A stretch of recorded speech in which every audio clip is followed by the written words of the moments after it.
ബലാത്സംഗ കേസ് ഗൂഢാലോചന എന്ന് ചൂണ്ടിക്കാട്ടി റാപ്പർ വേടന്റെ കുടുംബം നൽകിയ പരാതിയിൽ ഇപ്പോൾ അന്വേഷണം തുടങ്ങുകയാണ്.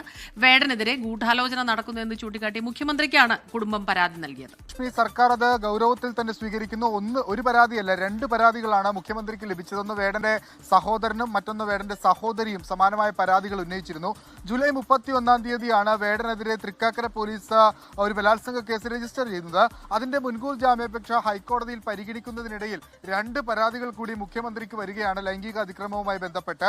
ആ ജാമ്യ ഹർജി പരിഗണിക്കുന്ന ആ സമയത്താണ് ആ വാർത്ത പുറത്തേക്ക് വരുന്നത്.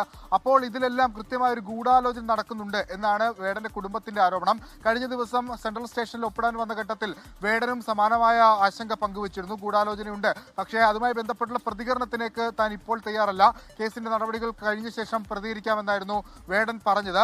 മുഖ്യമന്ത്രിക്ക് ഈ കുടുംബം നൽകിയ പരാതിയിൽ അതിലൊരു പരാതി വേടന്റെ സഹോദരിയുടെ പരാതിയാണ്. ആ പരാതി കൊച്ചി സിറ്റി പോലീസ് കമ്മീഷണർക്ക്